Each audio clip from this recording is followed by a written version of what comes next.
What's up, cannabis folks? Hugger Hybrid coming at you with another tutorial. I don't think I do too much of veg stuff. I think I need to make a video on veg, so this is going to be it. Specifically DWC / Coco. Goes the same for both. I'll do a transplanting vid going from rooted clone to Rockwool, from Rockwool, and into my method of Coco Solo Cup into DWC later on, when I have the ability to actually do that without actually just telling you about it. You know, right now I don't have the the extra containers and stuff or clones to do that, so that'll be a later date, but definitely coming up, so stay tuned. What I will do is take a video on how I mix my nutrients and what I use for veg. I have been using 6 and 9 milliliters of both micro and bloom.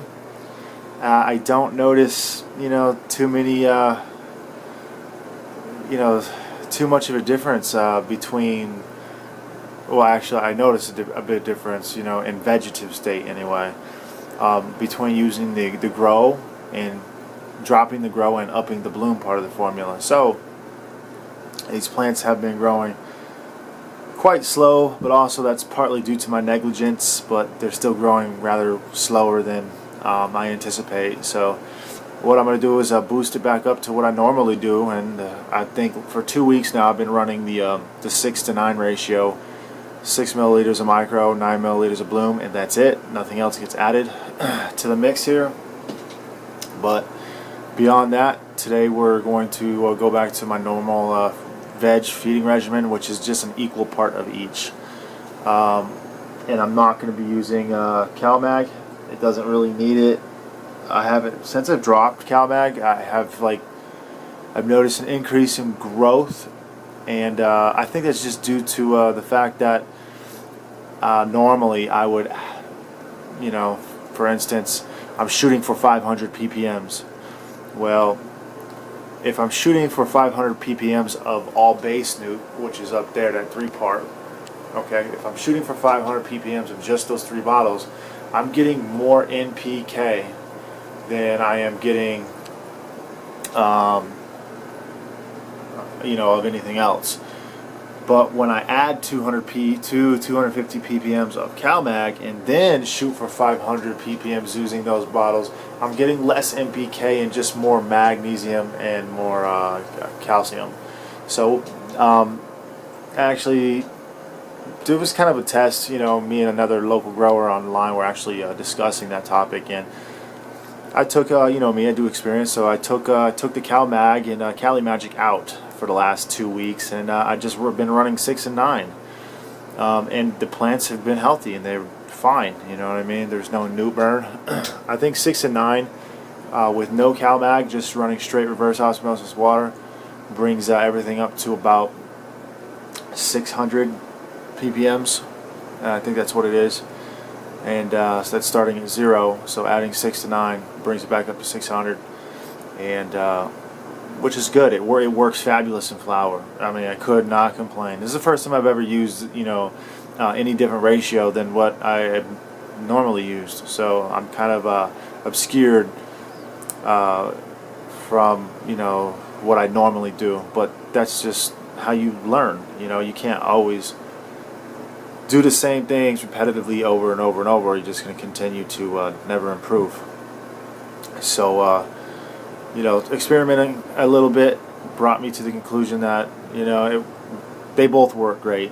Whether you're using the 6 and 9 ratio, or you're just going to use an equal part of each grow micro bloom, just a 1-1-1 ratio works just fine. I have no complaints of either one, but I want to pick up the growth a little bit, so I'm going to jump it, take it back to the grow. I'm going to bump it up with my grow, and I am going to drop the that 9 concentration back down to 5. So what we got here is an equal part of each. Grow for sake of I stutter freaking going over those. Grow, micro, bloom. Micro, grow, bloom. It's just the 3-part flora series. Very easy. Normally, I've always used the equal part of each and veg in the back, on the back of the bottles, and I always shoot for about 400, 500 ppms, roughly, I want to say. And let me click my meter on right here. I'm going to show you what's up. So you can see that it's 496. That's perfect. 496 is where we want it. And that gives me more magnesium, more calcium by adding just the base, and pan that out, sorry, and allows for more NPKs in the that 500 mix ratio. So I think I was getting better growth in veg with the equal part of each. But per directive on the back of the bottles, as you enter into flower, you mainly don't use this one, and you just kind of up the dose of this one, which is where I think that 6:9 ratio originated from to begin with. But the first few weeks in flower, I used an equal part of each, I think up until like week 2 or week 3, and then I used 1 milliliter, 6 and 9, and it worked fabulous in flower. So taking it back to what I do, I took the liberty of mixing up a batch of newts, and the concentration, like you just seen, was 496, and that would be 4 milliliters per gallon of water. That's 10 gallons worth of water right there, because what we're going to do is change out each one of these containers, and each one of these containers is roughly 2.5 gallons. So that's 4 buckets, that's 10 gallons of water. So all this is going to be there. I know you guys see H2O2, which is hydrogen peroxide, but it's not your normal hydrogen peroxide that you would buy at your CVS, Walgreens, Kmart, Walmart, the grocery store. It's actually very, very highly concentrated. It's the same thing, but it's very highly concentrated. Okay, note the concentration, liquid oxidizer, 29%. I want you guys to be aware that using hydrogen peroxide is used by commercial cash croppers, lettuce, all kinds of greens and stuff like that are grown in the greenhouses. They use hydrogen peroxide. A lot of NFT farmers that do outdoor, greenhouse stuff too, they use hydrogen peroxide, and they use sterile reservoirs and runs to maintain a healthy water root system. So what I've done here is occasionally I use hydrogen peroxide, but not often. I only use it once in a great while to clean things up, and if a roots kind of get dingy, not mushy or moldy or anything, if they start to get dingy and or there's any kind of pest problem in any way, H2O2 will definitely fucking clear that shit up for you. And we're talking about in the water, we're not talking about on top of the plants. So don't spray H2O2, aka hydrogen peroxide, on your leaves. You'll burn the shit out of your plants, and you can just kiss them goodbye if you make that mistake. So again, be extremely careful using H2O2. It will burn your skin. I'm sure if you get it in your eyes, it will cause blindness. So if you're the type that is very clumsy, you probably don't want to buy it. Either that, or get some goggles, get a pair of gloves. You want to take a look at the back of the bottle. It's an 8 for corrosive material. Caution. Toxic or fatal if swallowed at full strength. You guys can read this for yourself. Contact with clothing or combustibles will cause fires. Avoid contaminations from any sources, including metals, dust, organic chemicals. Contamination can also lead to rapid decomposition. This shit will just eat your flesh, dude. So keep out of reach of children. Avoid contact with clothing, skin, eyes. Avoid inhalation. Store in a cool, dark place.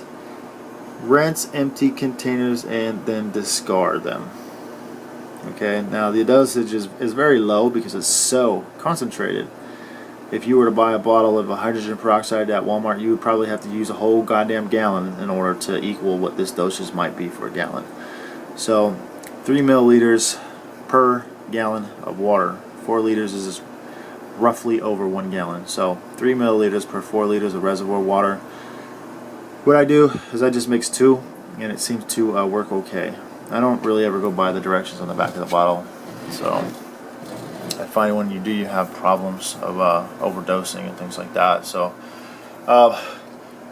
running no organics, we're running all synthetics, and we're adding no beneficials. I know this will take beneficials out, but after I clean things up with dingy root, you know, just kind of dingy colored roots that just look like they just need to be brought back to life. It also adds more oxygen in the water, helping the plants breathe a little bit more, and just cleans the root system up if it's clogged with any kind of organics.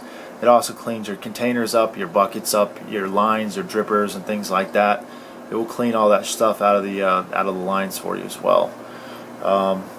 But it actually does. It really does help maintain plant health. It's actually, this product here is from Nutrilife, I want to say, and I think I paid about $7 for a liter of hydrogen of this H2O2. So that's enough about that. I know I have never showed a product like that on the channel. I don't use it often. That's why I don't show it. But now that I'm about to use it, so I'm going to show it to you guys, and I'm going to tell you why I'm doing what I'm doing. Anyway, we're going to do a res change. I've already mixed 496 ppms, which is 4 milliliters a gallon of each grow micro bloom, 2 milliliters a gallon, so 20 milliliters for the 10 gallon reservoir, and that's it. And as always, keeping it synthetic this time around. pH up, pH down if necessary, and MgSO4, which is magnesium sulfate that you can get from any grocery store. It's the stuff you use to soak your feet when your feet are sore. You know, athletes use it a lot for taking baths and stuff like that, and it helps in aiding the aching pain from sport activities and such. So moving on. Basically, I can't do this on camera because it's just too hard, but I want to share this. I haven't taken a update. I've been neglecting these plants a lot because you guys know that I got 2 plants flowered in there right now. I just don't have room to really encourage these to grow. So, being that these are in week 4, I need to anticipate that one coming out in 4 to 5 weeks when it's finished. We're talking about the blue dream. The high sativa super silver sour diesel haze won't be coming out for another 6 weeks. You know what I mean? So it's got quite a ways to go. It's got 2 more weeks longer than this one. So at least 2 more weeks. So this right here is it smells delightful too. Let's take a whiff with me, dude. Smell that, guys? Dude, it smells just like grapefruit. This strain came from Humboldt County Seeds, gifted to the channel. Thank you guys very much for your donations. Much appreciated. And it's a heavy indica. Look at these leaves, how broad they are. These leaves are just fat little wieners, dude. Fat little freaking nubs. And then you can come back here and take a peek at. And you say, well, I'll have to give that to you a little later. It's way back there. I'm not going to crawl back there to get it. But this strain, Grapefruit Crush from Emerald Triangle Seeds. Emerald Triangle Seeds, thank you very much, guys, for your donations to the channel. I think I might have said Humboldt County Seeds, but it's not Humboldt County. It's it's Emerald Triangle Seeds. Thank you. The plant is amazing, and I've been putting them off. Basically, I start them off as clones or seeds, and they end up being in solo cups for a given amount of time. And I keep them in solo cups until I am ready to make them explode and go for full-on freaking, just banging out the growth and just getting ready for flower. And once the growth starts popping, and I encourage growth in DWC and veg, then that's when I'm prepping for flower. because I'm anticipating that coming out. I'm timing things here. You see how that works. I know that's going to come out in 4 weeks. So what I got to do is pick something that I want to flower next. Okay, that's how that pretty much works. So the next strains that are going to be flowered is this Grapefruit Crush from Emerald Triangle Seeds. And oh, it smells just like grapefruits, dude. Okay, now I've had a lot of strains in my life. I've grown, fuck, I'd probably say I've grown at least a good 30 strains. But and every strain has a name, but never has a strain ever 100% fit the bill for its name. And there's a reason why they call this thing Grapefruit Crush, because it smells just like grapefruits. No shit. You literally, you know how you hold a grapefruit and you're smelling the rind on the grapefruit? This smells just like that. It smells like you're smelling a fucking grapefruit. Which is just, I don't know, it's very pleasing. The aromas from this indica are just, oh, they're just really, really nice. And you can see how healthy she is too. This plant is very easy to grow. Like I said, I abuse everything in here, but it's kind of deliberately, because I don't want to encourage any growth too fast ahead of time. Because if things in here grow too fast, I can actually make every plant in here get that big all at the same time, and that's not what I want. You know what I mean? So I'll be overrun. This is only, let me see, this is 5 feet by 4 feet of floralite. So yeah, so not too bad. So I don't encourage too much growth in veg unless I know that I need to make things happen like that. And that's what the time we're approaching on. So what I'm going to do is, the next plant that's going to get flowered is that cheese right there, because I can't really keep her small for too much longer. I've been really just neglecting the hell out of her altogether. And I'll show you why I'm adding a little H2O to, is because of that neglect. You know, I don't even know if I can pick this bucket up on camera, dude, but I can't do it on camera because you need both hands to pick it up. But nonetheless, the roots are fine. They're healthy, but they do need a little cleaning. It's kind of like going to the dentist to get a cleaning, like the oral hygienist. Just clean the roots up a little bit with some H2O2, get them 100% back on track and fucking ready just to start banging out some buds and flower. And in 4 weeks, this plant's going to go in flower, replacing that Blue Dream that comes out 4 or 5 weeks, and we're going to be banging out another 1.5 pound, 2 pound plant. The cheese is very nice strain. It's definitely smells like a fucking cheesy fruit plate. Yeah, but that's exactly what it smells like. Also, this genetic was gifted to me from Dynafem. Thank you, Dynafem, for gifting me your UK cheese. It's delightful. I've enjoyed it. My friends have enjoyed it. It's definitely a crowd pleaser. The thing with the cheese is, guys, it's a very newt sensitive strain. So keep it low on the nutrients. If you're gonna run any kind of cheese, I think a cheese is kind of like skunk #1. If you're gonna run cheese, be mild with the nutrients. Being excessive with the nutrients isn't gonna help you.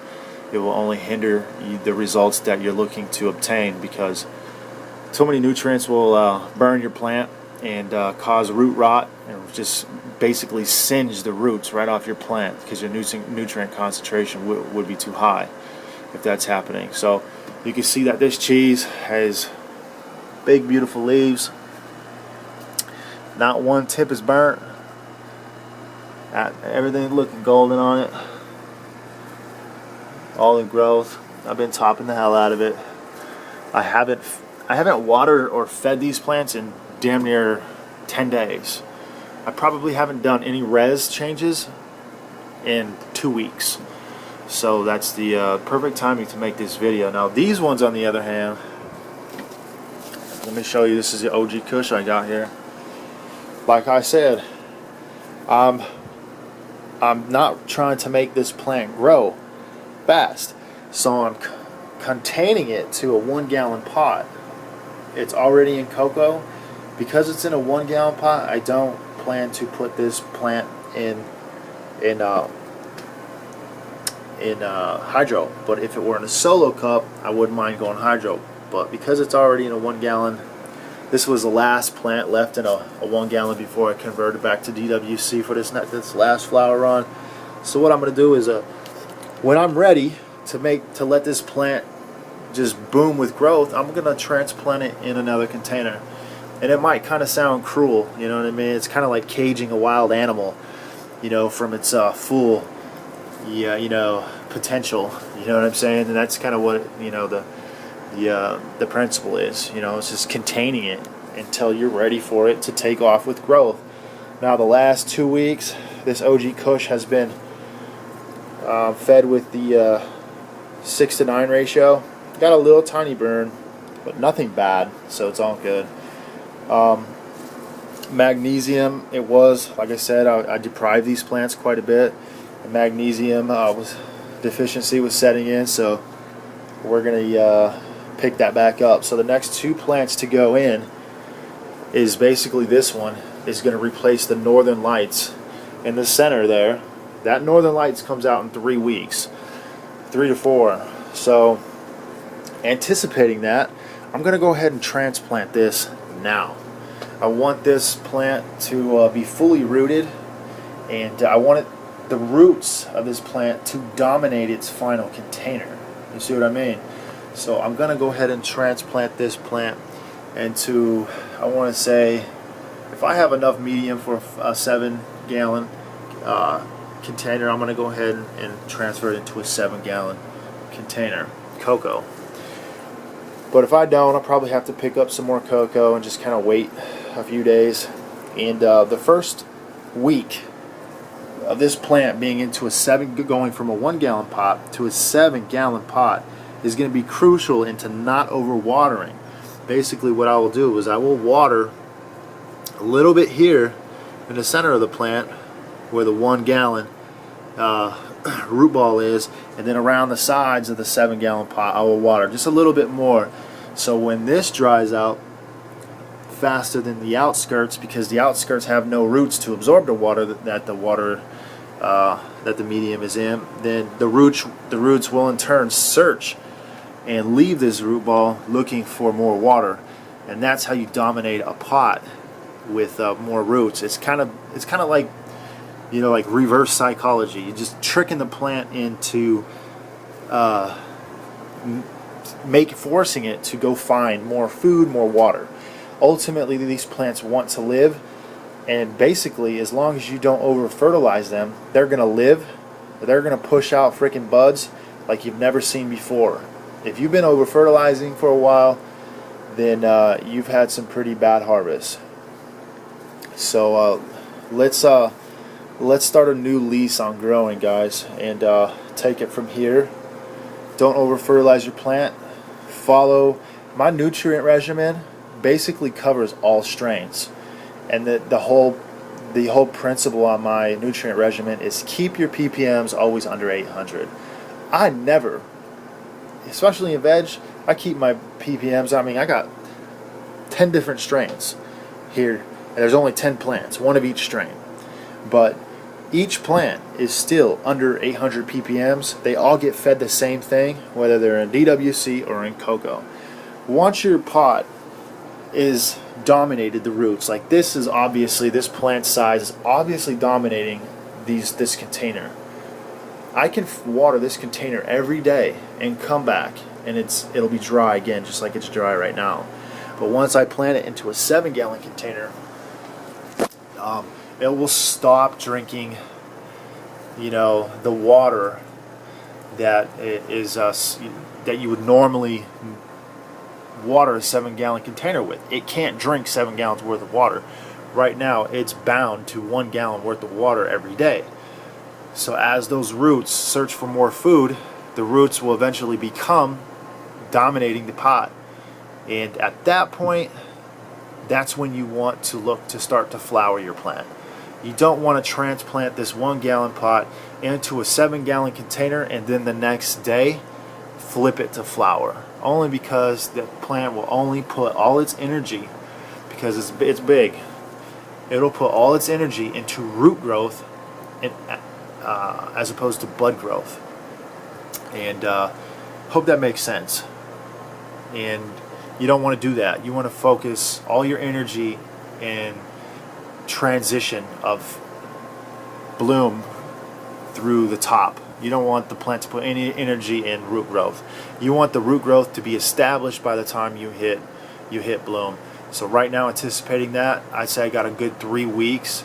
So I'm going to transplant this now and let it dominate the pot with roots.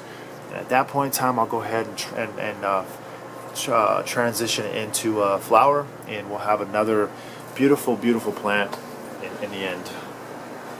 So I hope that kind of answers a lot of questions. I get a lot of vegetative questions, but I don't do a lot of vegetative videos only because, well, you know, veg is veg. This is not exciting for me. This is work. I do more work in veg than I do in bloom every day, swear to God. So, but intentionally, I kind of, you know, abuse these plants. I just let them sit here and fucking pretty much do whatever they want. And I top them. Anytime I do mess with them, I top them and I just set them back in the corner. But because you always want to get your desired plant size. You can't, you know, like if I hadn't have topped this so many times while it's been in this container, it wouldn't be what it is right now, and it would not be ready in 3 weeks to go into there and produce what I wanted to produce. I had to, you know, premeditate this from clone. This is all from clone, guys.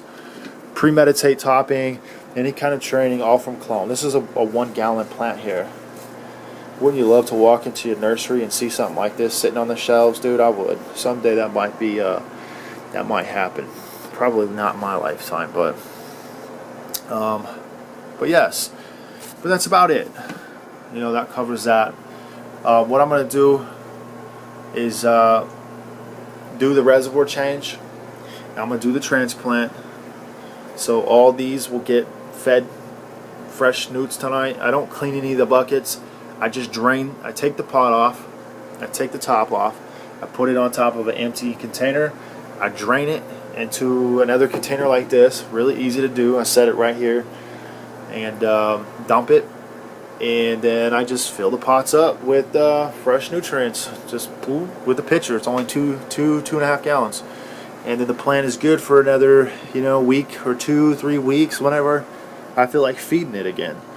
And you can kind of tell just by letting these plants do whatever the hell they want. These plants are beautiful. They have no problems. Let these plants grow. Top them, train them, feed them a little bit without going overboard, and these plants will give you what you want. So that pretty much sets this this video. I will, because there's not going to be much to cover. It's pretty straightforward on how I'm going to do the water change. Just going to empty the buckets and fill them back up to the desired level. And when I get the time to make the next video for transplanting a clone or Coco solo cup into a DWC container, I will. The reason why I do the solo cup before I do the DWC is to maintain my strains without letting them go big. Because if I went straight from clone to a solo cup, or excuse me, clone to DWC, the plant would just get big, enormous too fast, and I can't fit that many buckets in here. So I kind of do that, and to you know, stop the plant's rapid growth. We don't, you know, I can't grow every plant in DWC in this tiny small veg area. So that's why I do that, is basically to stop them from growing too fast, but while still maintaining the genetic around. And then transplant that solo cup into DWC basket when I feel it's necessary. So I'm going to prep this plant for flower. I'm prepping this one for flower. These are the next two that's going to go in. This is going to go in the center. This is going to go replace the Blue Dream in 3 weeks or 4 weeks. Alright guys, It's a conclusion of what we feed our plants for veg and how we do the transplanting for cocoa and such. Peace out, Hybrid.